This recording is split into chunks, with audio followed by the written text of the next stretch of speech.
Stop dulu sebentar. Kalau kamu pensiunan atau ASN tanggal 20 April 2002 ini bukan tanggal biasa.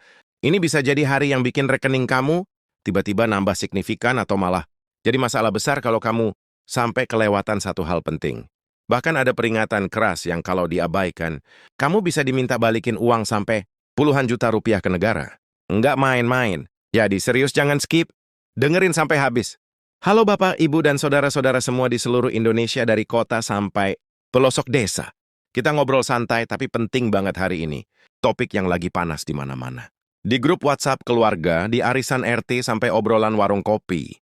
Kenaikan gaji ASN dan pensiunan tahun 2026. Plus rapel yang sudah ditunggu-tunggu. Berbulan-bulan. Banyak yang nanya, ini beneran cair enggak sih? Ya kapan masuk, berapa jumlahnya? Dan yang paling bikin deg-degan, kenapa ada yang bilang bisa diminta balik kalau salah? Nah, semua itu bakal kita kupas pelan-pelan, jelas, dan tanpa drama. Kita juga bakal bahas peran penting PT Taspen dan PT Pos Indonesia yang sekarang makin modern dalam menyalurkan dana pensiun. Jadi bukan cuma sekedar transfer uang, tapi ada sistem, aturan, dan mekanisme yang harus dipahami biar aman. Dan ingat, semua yang dibahas di sini bukan asal ngomong, ini berdasarkan peraturan resmi negara dan pernyataan dari pihak berwenang. Jadi bukan hoa, bukan kabar burung, bukan konten clickbait. Sekarang kita mulai dari dasar yang paling penting dulu. Kenapa sih ada kenaikan ini? Semua berawal dari satu dokumen, penting yaitu peraturan. Presiden Republik Indonesia nomor 79 tahun 2025. Perpres ini sudah ditandatangani langsung oleh Presiden Prabowo dan mulai berlaku sejak 30 Juni 2025. Ini bukan sekadar dokumen formalitas. Ini adalah komitmen negara yang punya kekuatan hukum penuh. Artinya apa yang tertulis di dalamnya wajib dijalankan. Di dalam Perpres ini, pemerintah menetapkan 8 program prioritas nasional. Mulai dari program makan siang dan susu gratis untuk anak sekolah, peningkatan produktivitas pertanian, renovasi, sekolah, perluasan bantuan sosial, sampai yang paling ditunggu-tunggu kenaikan gaji ASN dan pejabat negara. Dan yang perlu digarisbawahi, kenaikan ini enggak cuman untuk 1-2 kelompok ini, menyeluruh guru, dosen, tenaga kesehatan, penyuluh, TNI, Polri, sampai seluruh ASN di berbagai sektor. Jadi ini bukan kebijakan kecil. Ini menyentuh jutaan orang yang selama ini jadi tulang punggung pelayanan publik di Indonesia.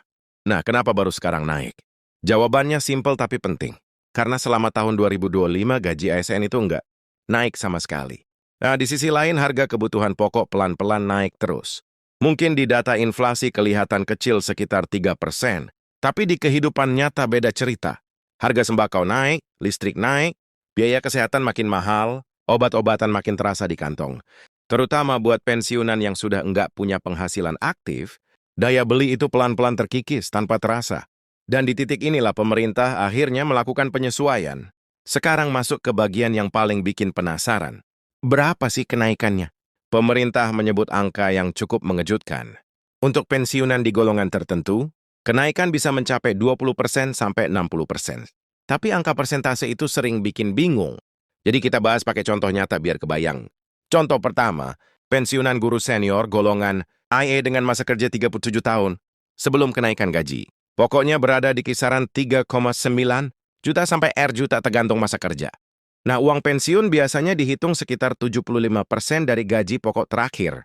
Jadi sebelum ada kenaikan pensiunan ini, menerima sekitar 2,9 juta sampai 5,3 juta per bulan. Sekarang bayangin kalau gaji pokoknya naik dan perhitungan. Pensiun tetap 75% dari angka baru. Itu artinya jumlah yang diterima tiap bulan juga ikut naik secara signifikan. Dan ini bukan kenaikan kecil. Ini bisa sangat terasa dalam kehidupan sehari-hari. Bisa buat tambahan biaya hidup, kesehatan, bahkan membantu keluarga. Contoh kedua, pensiunan golongan IA dengan masa kerja sekitar 32 tahun. Gaji pokok sebelum kenaikan berkisar antara R3 juta sampai 4 juta. Jadi uang pensiun yang diterima sekitar 2 juta sampai 3 juta per bulan. Dengan adanya kenaikan angka ini juga akan ikut naik. Dan buat banyak orang ini bukan sekadar angka. Ini soal kelayakan hidup di masa tua. Ini soal bisa hidup lebih tenang tanpa harus terlalu khawatir tiap akhir bulan. Sekarang kita masuk ke bagian teknis yang sering bikin bingung. Komponen apa saja yang dihitung dalam kenaikan ini? Yang masuk dalam perhitungan adalah gaji pokok, tunjangan keluarga, tunjangan pangan, tunjangan jabatan atau tunjangan umum, dan tunjangan kinerja. Untuk guru dan dosen yang tidak menerima tunjangan kinerja, ada tunjangan profesi sebagai pengganti. Sementara itu untuk CPNS gaji pokoknya dihitung 80% dari standar normal.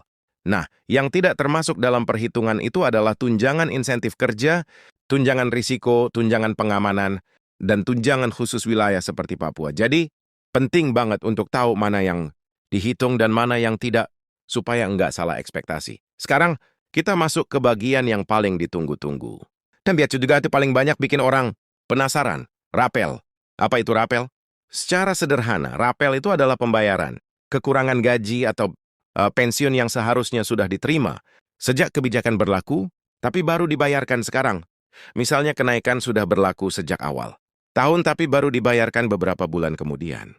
Nah, selisih dari bulan-bulan sebelumnya itu yang disebut rapel.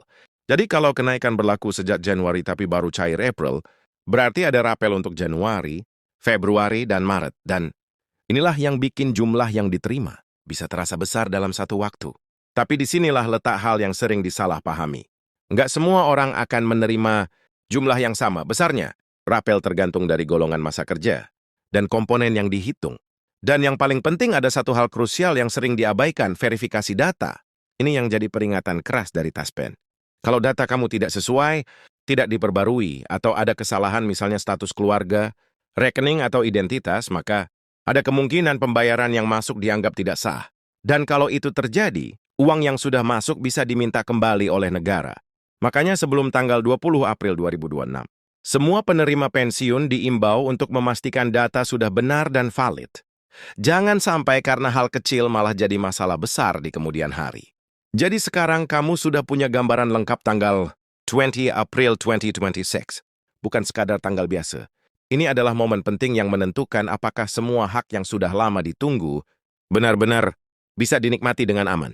Kalau semua data sudah benar, semua proses berjalan lancar, maka ini bisa jadi kabar bahagia untuk banyak keluarga. Tapi kalau lengah bisa jadi sebaliknya.